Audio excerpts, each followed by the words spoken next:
Renzo e Lucia era una coppia come tante, vivevano in centro in un buco d'appartamento.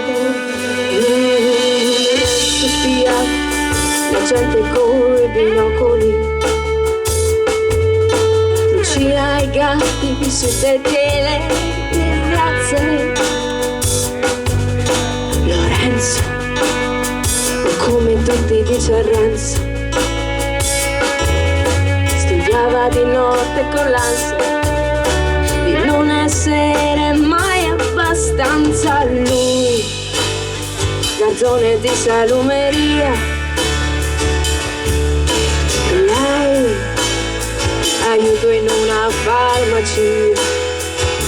Disse avere una divisa come scusa non si può, e fare finta di vivere come se niente fosse.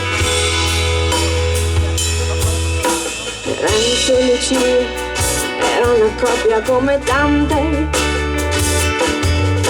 magari si amavano ma non lo ricordavano mai. Renzo, profilo greco un po' deluso, jazzista di un certo livello e modesto impiego. Lucia, ballerina di seconda fila, saltava di corsa tra i passi di danza di tram. Lui, cassiere di una pizzeria, lei, aiuto in una farmacia.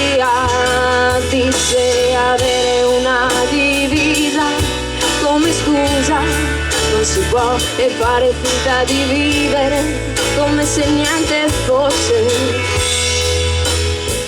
Chi ce ne frega della gente, questo paese non ci dà più niente. Che ce ne frega della gente, ad invecchiare con il suo futuro. Infileremo i nostri sogni in un cargo patente, bandiera liberiana, dove buongiorno vorrà dir buongiorno,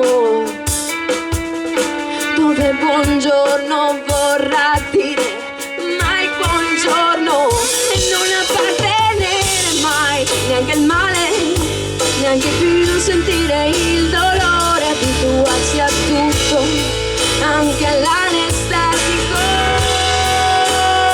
e non appartenere mai neanche al male, neanche più sentire il dolore, abituarsi a tutto, anche all'anestetico.